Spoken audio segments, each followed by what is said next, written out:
48, que Dieu ne peut jamais abandonner une œuvre qu'il a bâtie, qu'il a fait avec ses propres mains. Dieu a quitté le trône.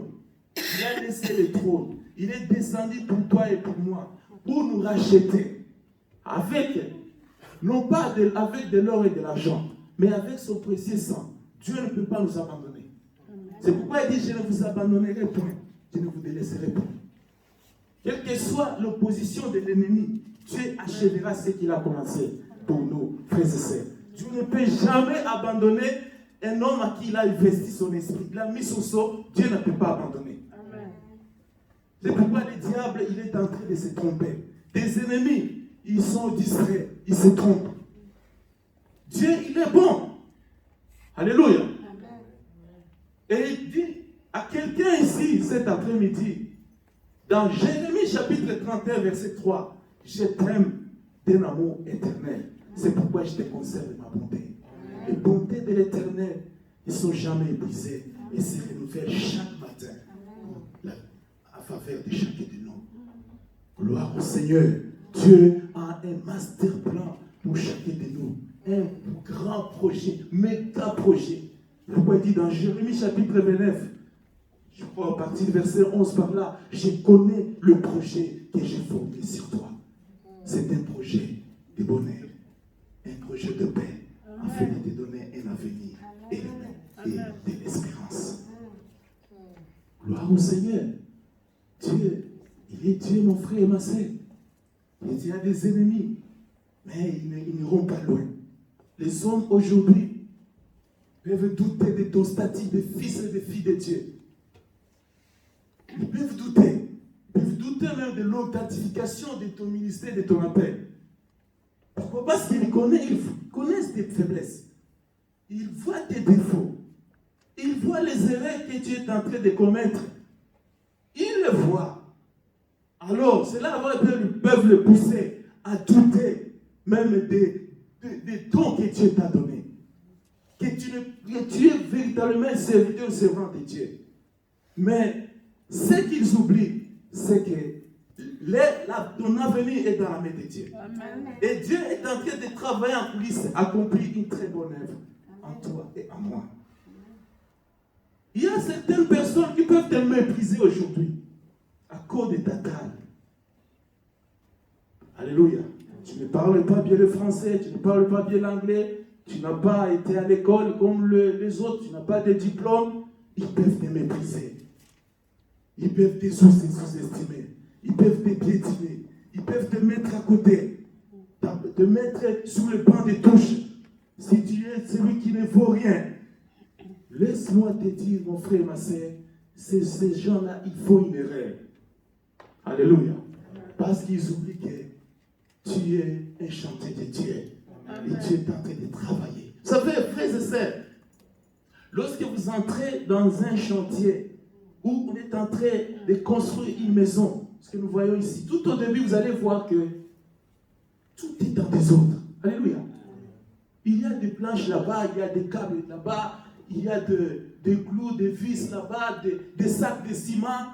Partout, il y a des flaques d'eau boueuse et les camions viennent, entrent. Quand vous regardez comme ça, vous trouvez que non. Vous allez vous dire, mais qu'est-ce qui va se passer ici? Comment il y a toutes ces saletés? Alléluia. Notre vie, frères et sœurs, telle que nous sommes là, est pareille. Est pareille. Mais il y a un grand architecte qui connaît le projet. Il a une maquette. Alléluia. Un grand architecte. Il est plus que Papa Trésor. C'est un grand architecte. Il a le plan, il a les dessins, il peut te montrer la photo, tu ne vas même pas le croire. C'est comme ça que sera notre vie. Il connaît comment c'est notre futur. Ça sera un futur meilleur. Alléluia. Vous êtes dans ce chantier-là, lorsque vous retournez après quelques temps, vous allez voir que les choses commencent à changer.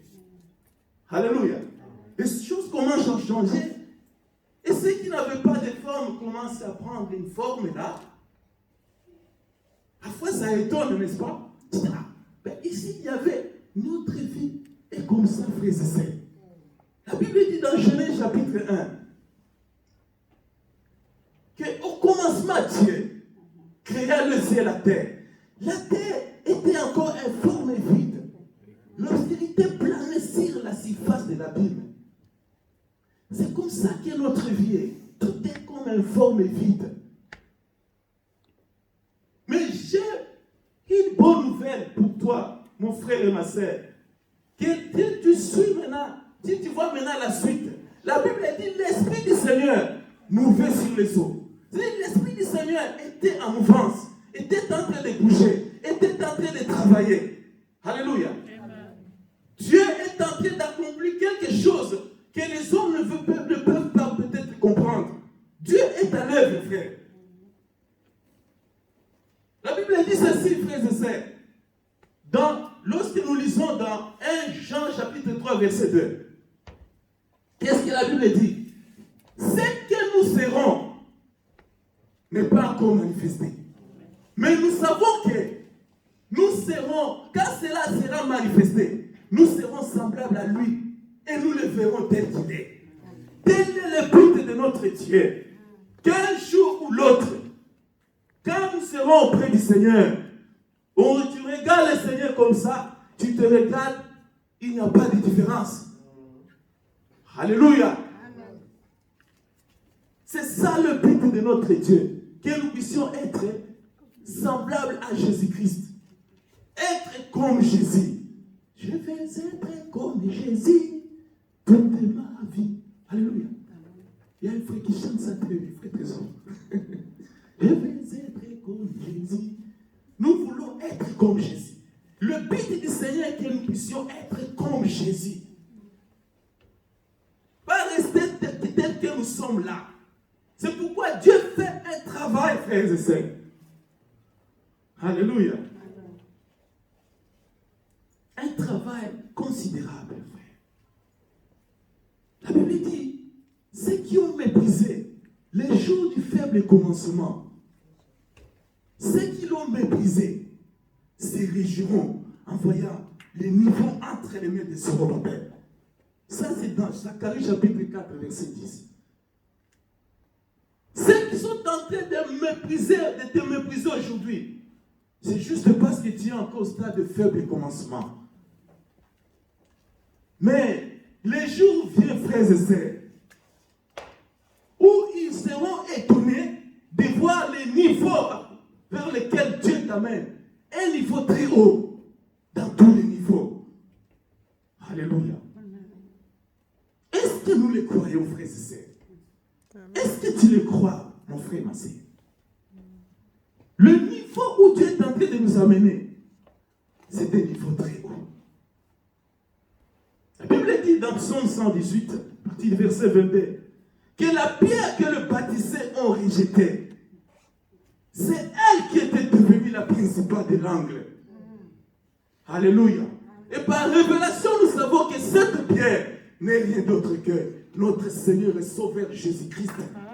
Lui qui est la pierre de l'angle, lui qui est la pierre d'achoppement, lui qui est la pierre de fête, la pierre de fondement. Le Seigneur Jésus-Christ, au jour où il était dans ses faibles commencements, la Bible nous dit ceci, frères et sœurs, il est venu vers les siens l'ont rejeté. Et il a dit, il n'est prophète chez lui. On l'a rejeté, on l'a abandonné, on l'a trahi, on l'a mis de côté. Personne ne faisait cas de lui. Il était méprisé. Il y a même Nathanaël qui l'avait sous-estimé. Quand Philippe l'a dit, j'ai vu aujourd'hui le Messie. Il a dit, petit sorti quelque chose de bon. En Nazareth. Frères et sœurs, il y a des gens qui disent, est-ce que chez l'ensemble des messagers peut sortir quelque chose de bon? Alléluia. Oui, peut sortir quelque chose de bon. Parce que ce qui est impossible aux hommes est possible à Dieu. Gloire au Seigneur. Le Seigneur Jésus-Christ, frères et sœurs, il était méprisé complètement. Mais la Bible nous dit ceci. Quand l'État était arrivé,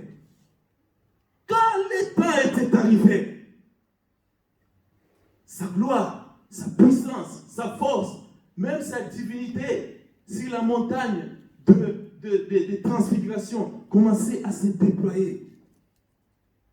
Gloire au Seigneur. Et qu'est-ce que la Bible nous dit? Il a quitté Capernaum, il a quitté Nazareth, il est allé à Capernaum. C'était le jour du sabbat. Il est entré dans la synagogue.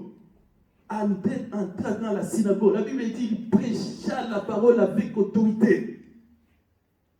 Et ce qui était la Bible était frappé d'étonnement avec l'autorité avec laquelle il prêchait la parole et la doctrine de son message.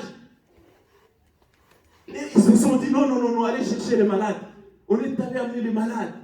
Le lépreux, le paralytique, il les guérissait tous. Le lépreux marchait. Le paralytique était purifié. Il pardonnait le péché. Il commençait à pardonner le péché des gens. Alléluia. À discerner le pensée de cœur qui était dans le cœur des gens. Alléluia. Le Seigneur Jésus-Christ, quand l'état était accompli, c'était terrible, frères et sœurs. Et on les voyait marcher sur le seau. Même ceux qui étaient là, ils ont dit, mais c'était un fantôme. On n'a jamais vu des choses comme ça.